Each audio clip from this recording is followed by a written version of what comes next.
안녕하세요. 고기 먹는 우주인입니다. 요즘 저를 통해서 카니보어에 관심을 가지시는 분들이 많아지는 것 같아서 정말 뿌듯합니다. 근데 제가 벌써 이 식단을 진행한 지 4개월이 넘었다 보니까 저는 이미 너무 익숙한데 처음 시작하시는 분들 입장에서는 대체 고기도 종류가 너무 많으니까 뭘 먹어야 되고 얼마큼 먹어야 되고 어떤 종류를 먹어야 되는지 헷갈리고 궁금하신 분들, 좀 더 구체적으로 알고 싶어 하시는 분들이 많을 것 같아요. 그래서 제가 오늘 카린이를 위한 카니보어 왕초보 식단 가이드 만들었습니다. 우리 카니보어는 크게 고기, 소금, 버터 이렇게 먹을 수 있단 말이죠. 그래서 이 세 가지를 중심으로 해서 설명을 해드리려고 합니다. 첫 번째, 제일 중요한 고기 파트입니다. 우리의 주식은 무엇이다? 고기다. 저 오늘도 브런치로 삼겹살 구워 먹고 왔거든요. 어제는 양고기를 먹었고요.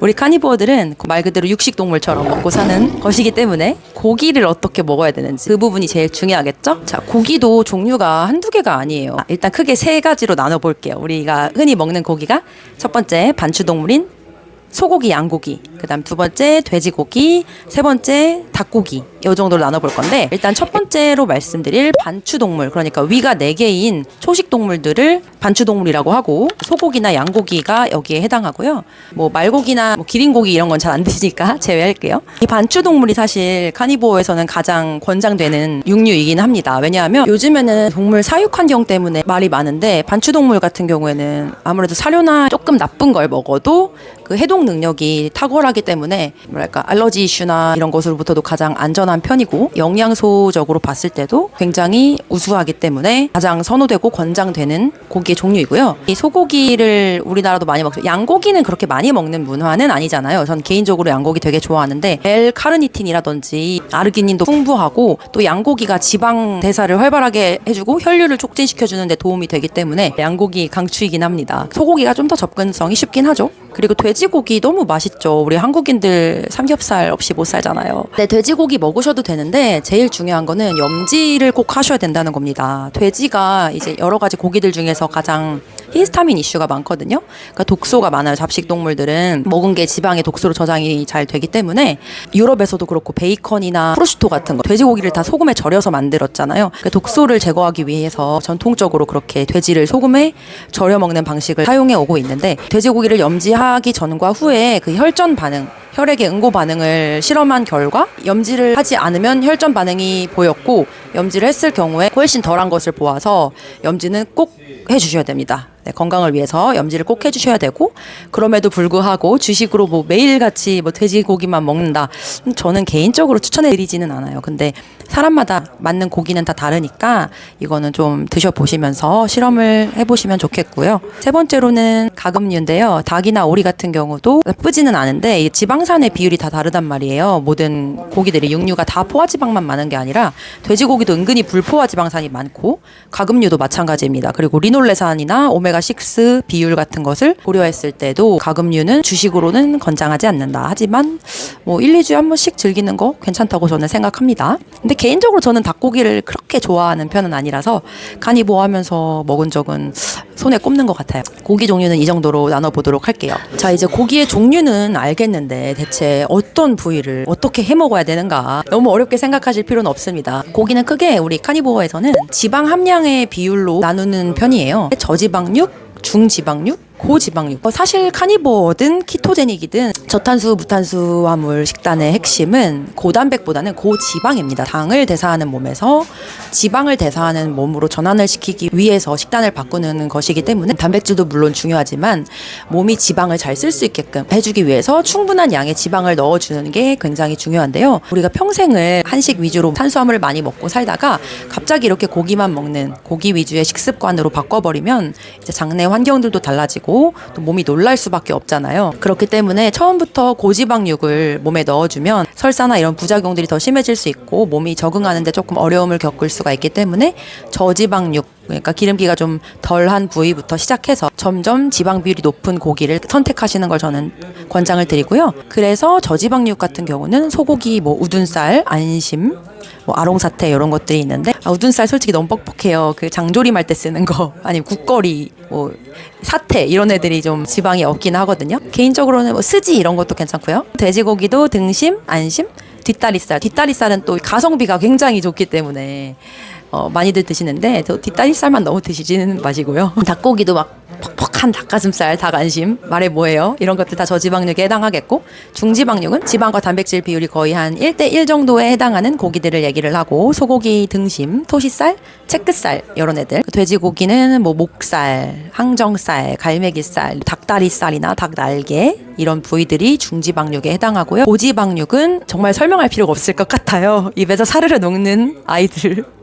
소고기 뭐 차돌박이라든지 살치살, 갈비살, 그냥 딱 봐도 마블링 장난 아닌 애들 고지방육이고, 돼지고기는 삼겹살, 오겹살 정말 기름 잘잘잘 나와가지고 그 기름이 아까워서 계란 후라이까지 부쳐 먹어야 되는 닭 껍질이랑 닭 목살의 지방이 되게 많아요. 그래서 이 정도로 정리를 해볼 수 있겠습니다. 네, 그리고 소곱창, 소대창 이런 내장육들도 지방 엄청 많습니다. 가끔 드셔주시는 거 너무 좋은데 첨가물이 들지 않은 제품으로 선별해서 드셔야 돼서 외식으로 먹는 곱창은 추천드리지는 않습니다. 또 많이들 궁금해하시는 게 대체 얼마나 먹어야 하는가, 이것도 되게 애매하기는 해요. 참 정답은 없어요. 식단에 정답이 없다는 걸 전제에 두되, 일단 카니보어에서는 해외 유튜버들 보면 프라이밍 기간이라는 게 있습니다. 짧게는 1주에서 길게는 뭐 3주, 4주, 한 달, 2달, 3달까지 이 기간을 가져가시는 분들도 있는데, 프라이밍 기간이라는 게 하루에 고기를 먹는 양이나 횟수에 전혀 제한을 두지 않고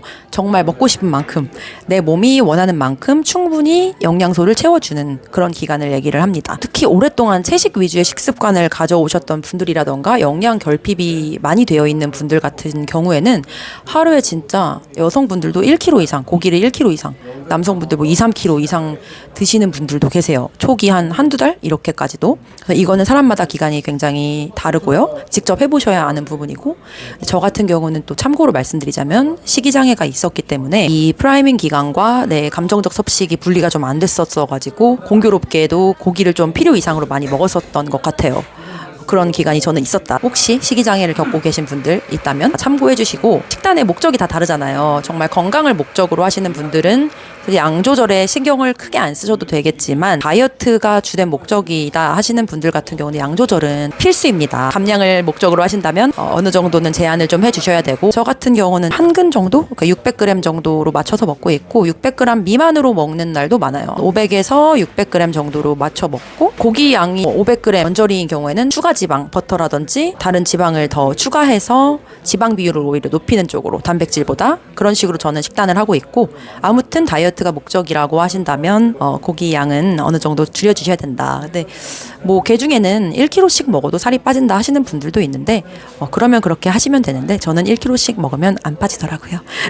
이것도 한번 실험을 해보시고, 네, 적절한 고기 양을 찾아가시기 바랍니다. 그래도 건강을 위해서 1일 최소 500g 정도는 드셔주실 것을 권장합니다. 고기를 매일 주식으로 먹어야 되는 경우에 맨날 한우만 먹을 수는 없잖아요, 현실적으로. 그래서 고기를 도대체 어디서 사느냐, 크게 온라인과 오프라인으로 나눌 수가 있어요. 온라인에서는 카니보 분들의 성지 미트박스라는 사이트가 있는데, 사업자 번호 없이도 요즘 구입이 가능하다고는 하더라고요. 정말 대용량으로 저렴하게 고기를 구입하실 수 있고요. 부위도 되게 다양하고, 근데 기본으로 단위가 한 막 10kg씩 되다 보니까 냉동고가 좀 넉넉하시다 이런 분들 이용하시면 가성비로는 가장 좋기는 해요. 근데 저는 실증이 잘 나는 편이고, 같은 고기를 먹을 수가 없어요. 저는 미트박스로 막 10kg, 15kg씩 구매하는 건 저는 감당이 안 될 것 같아가지고 이용해보지는 않았는데, 정말 많은 카니보어 분들이 이용하시는 구매 경로다, 대량 구매하실 수 있는 사이트다. 온라인은 발품을 또 팔아보시거나, 저 같은 경우도 아직까지도 탐색을 계속 하고 있어요. 주변에 다른 카니보어 분들 블로그나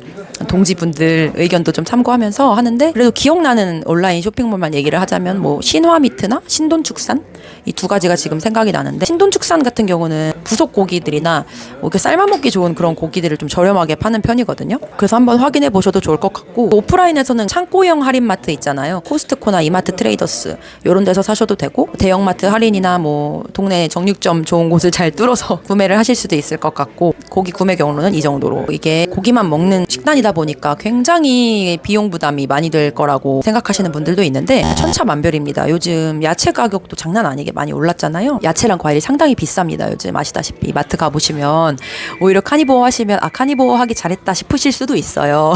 저렴하게 하시는 분들은 정말 한 달에 한 30만 원 한 달에 30만 원으로 카니보어 하시는 분도 계시고요. 비싸게 하려면 한도 끝도 없어집니다. 이것도 정말 나는 좋은 고기만 먹겠다, 목초우만 먹을 거고 맛있는 것만 먹겠다 하시면은 비용이 예측할 수 없을 정도로 올라갈 수도 있으니까 이런 부분들은 자신의 경제 상황 그리고 취향에 맞게 조절을 좀 해 나가시면 좋을 것 같아요. 저는 아직 계산을 사실 안 해봤어요. 그래서 카니보어 식단 일주일 비용 지출 결산 뭐 이런 거 콘텐츠도 한번 만들어 볼까 생각 중입니다. 지금까지 고기, 가장 중요한 고기 얘기를 마쳤고 이제 버터에 대해서 얘기를 해드릴게요. 버터는 일단 필수로 먹어야 하느냐? 필수는 아닙니다. 버터를 보통 드시는 이유는 진짜 맛있어서 드시는 분도 계시고 추가 지방을 섭취하기 위해서 드시는 경우가 되게 많아요. 항상 고지방용만 먹을 수 없을 때도 있고 내 몸의 컨디션에 맞춰서 추가 지방을 섭취하고 싶을 때 버터를 많이 활용을 하시는데 이 버터를 고를 때 주의사항은 딱 하나입니다. 퓨어한 걸 먹으면 돼요. 자연 버터만 먹으면 되는데 버터를 고르실 때 뒷면에 원재료명이 나오잖아요. 원재료명에 유크림 99% 들어가 있고 뭐 젖산이나 이런 건 들어가도 상관없는데 다른 뭐 이상한 야자 경화유 이런 이상한 다른 기름 같은 거 섞여 있는 거 있어요. 그런 거 꼼꼼히 확인하셔서 유크림 99% 이상인 거 그런 제품들 구입하시면 됩니다. 무염 버터든 가염 버터든 그런 거는 아무 상관이 없고 대표적으로 많이 드시는 버터 같은 경우는 유명한 또 이즈니나 앵커 버터도 많이 드시고 프레지덩 버터 많이 드시고 그 코스트코에서 파는 가염 버터 목초우 버터 있거든요. 이것도 되게 가성비도 되게 좋은 것 같아요. 서울우유 버터 국내 제품으로는 서울우유 버터도 자연 버터에 해당하는데 이 서울우유 버터도 뭐 고소한 버터가 있고 무슨 다른 가염 버터랑 종류들이 좀 있더라고요. 퓨어하지 않은 것들이 있어요. 서울우유 버터 이 한 제품은 제가 확실히 알고 있습니다. 100% 내추럴 버터라는 거 반드시 뒷면을 확인해 보시고 구입해 주세요. 버터는 아까 말씀드렸다시피 추가 지방 섭취를 위한 옵션이기 때문에 오히려 양지방을 토치에 구워 드신다던가 뭐 이베리코 지방, 소지방 이런 것으로 추가 지방 섭취를 하시는 분들도 있으니까 버터가 안 맞으시는 분들은 꼭 안 드셔도 되고 유당불내증이 있으시거나 카제인 이슈 있으신 분들은 기버터도 많이 사용하세요. 기버터 그것도 하나의 옵션이라는 거 말씀드리겠습니다. 그리고 세 번째 정말 중요한 소금입니다. 소금. 자 여러분 설탕 없이는 살 수 있지만 소금 없이는 아무도 살 수 없어요. 소금 정말 중요하고 강조를 여러 번 해도 지나치지 않습니다. 특히나 카니보어 하시는 분들은 소금이 정말 중요합니다. 왜 그러느냐? 탄수화물 많이 먹고 빵 먹고 이런 날 막 붓잖아요. 체내 수분 함량이 늘어나니까 부종이 생기는데 카니보어를 하게 되면은 인슐린 분비가 줄어들면서 체내 수분이나 나트륨이 부족해지거든요. 그래서 탈수가 일어나기도 쉽고 몸이 나트륨을 잘 잡아주지를 못해요. 그래서 소금 섭취를 많이 해주셔야 됩니다. 넉넉히 해주셔야 돼요. 초기에 카니보어 식단 하시는 분들 막 두통, 메스꺼움, 어지러움 등등등 부작용을 겪으시는 분들이 소금이 부족한 경우도 너무 많거든요. 전해질 불균형을 맞추기 위해서 소금은 꼭 먹어야 된다. 근데 소금도 아무 소금이나 먹으면 안 됩니다. 우리는 자 이제 다이어트도 다이어트지만 우리 건강을 위해서 하는 식단이기 때문에 퓨어함에 초점을 맞춰야 합니다. 모든 식재료에 자연인이 되어야 해요.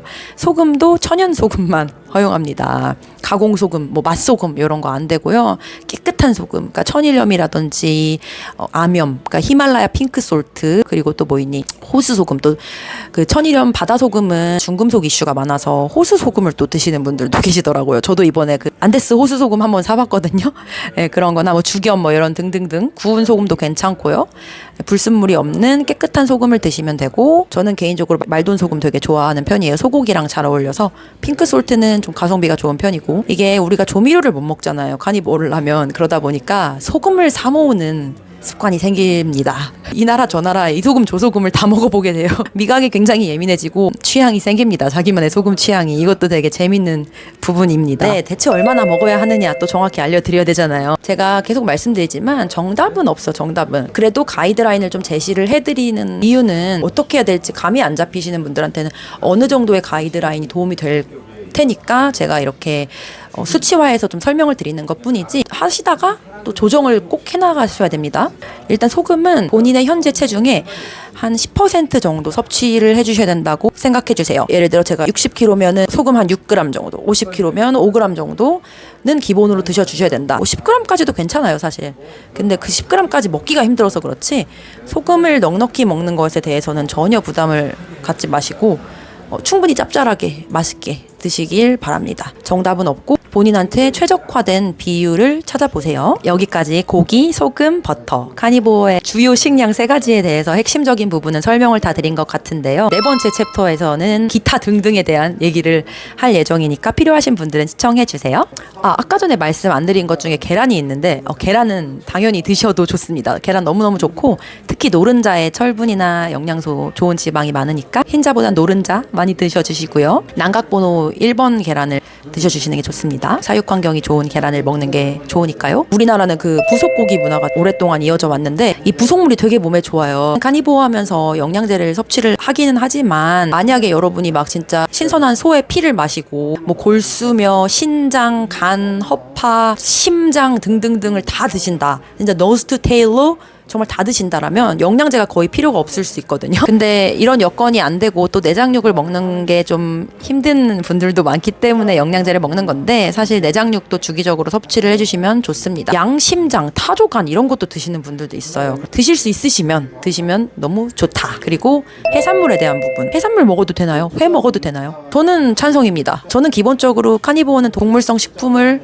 100% 먹는 사람이라면 다 카니보어라고 생각을 하고 뭐 세미 카니보어네, 뭐 클래식 카니보어네 뭐 그렇게까지 나누는 게 의미가 있나 싶어요. 자신의 몸에 맞게만 먹으면 된다라고 생각하는 주의이기 때문에 동물성 식품이면 다 좋다.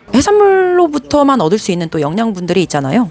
회도 좋아하고 갑각류, 뭐 꽃게나 뭐 킹크랩, 랍스터 또 뭐 있어? 조개류, 어패류 같은 거 그것도 좋고 참치나 연어 같은 종류보다는 뼈째 먹는 열빙어나 멸치 이런 종류들. 그다음에 아귀, 간, 아귀, 고등어, 생선들 있잖아요. 생선들도 많이 먹고 해산물도 즐겨 드세요. 좋아하시는 분들은 제철 해산물 드시는 것도 너무 좋고 이것도 디테일하게 들어가면 뭐 장어도 그렇고 사료를 먹여서 키우니까 요즘은 다 양식이다 보니까 항생제 이슈나 이런 것들 때문에 좀 말이 많은데 매일 먹는 거 아니면은 괜찮잖아요. 그래도 뭐 빵 먹고 밥 먹는 것보다는 훨씬 나니까요. 너무 한 번씩 그런 거 먹는 거에 대해서 강박 가지지는 마시고 건강 이슈가 심하지 않으신 분들이면 해산물도 좀 편하게 드셔라. 저는 추천드리고 싶고 외식할 때 메뉴에서도 선택의 폭이 더 넓어져요. 해산물을 허용을 하게 되면. 저도 그래서 사람들 만나거나 약속 있을 때 뭐 노량진 수산시장에 간다던가 어디 여행 갔을 때도 우리나라는 횟집은 어딜 가나 있으니까 간장 같은 건 안 찍어 먹고 소금 찍어 먹고요. 올리브오일이나 뭐 레몬즙 이런 것도 좀 활용하셔도 괜찮을 것 같아요. 그럴 때는 개인적으로 저는 그렇게 생각합니다. 마지막으로 여러분들이 사회생활이나 인간관계를 하시다 보면 이 식단이 조금 더 어려워질 수도 있어요. 저 같은 경우는 지금 직장 생활을 하고 있지 않는 상황이기 때문에 조금 더 수월할 수 있지만 많은 분들이 회사를 다니시고 또 사람들과 함께 어울려서 밥을 먹어야 되는 상황이 많으니까 그런 분들의 고충까지도 제가 생각을 해봤는데 그럼에도 불구하고 이 식단을 한번 도전해 보시겠다라고 마음을 먹으신 분들 정말 제가 존경스럽고 대단하다고 생각을 합니다. 여러분 일단 한 달이라도 한번 실험을 해보시고 결정을 내리셔도 좋을 것 같아요. 주변 분들한테도 조금 협조를 얻으면 더 좋을 것 같고요. 요즘 뭐 채식주의자들도 있고 개인적인 라이프 스타일을 많이 존중해주고 있는 추세다 보니까 조금 더 이런 식단들을 존중받을 수 있는 사회가 되었으면 좋겠다라는 생각을 좀 해보게 되더라고요. 저도 요즘에 만나는 분들이 제가 또 SNS를 하다 보니까 제가 카니보어라는 거를 사전에 알고 만나게 되는 경우가 많아서 좀 또 편한 게 있더라고요. 나는 카니보어다. 외식은 동물성 식품으로 했으면 좋겠다. 이렇게 저는 얘기를 하고 만나거든요. 아무튼 여러분들도 이 식단을 이어나가실 거면 주변에 그냥 떳떳하게 밝히시고 저 건강을 위해 이런 것도 좀 해보려고 하는데 저랑은 좀 고기 좀 같이 먹어주세요. 해보시는 것도 좋지 않을까 생각해봅니다. 오늘 시청해주셔서 감사드리고요. 처음으로 이렇게 왕초보 식단 가이드랍시고 만들어봤는데 어떠셨는지 모르겠어요. 궁금한 부분 있으시면 댓글 언제나 환영입니다. 다음엔 또 어떤 주제로 더 만들어볼까? 주제가 넘치는데 뭐부터 만들어야 될지 모르겠거든요. 그러니까 여러분들이 궁금하신 거 제발 댓글 좀 남겨주세요. 감사합니다.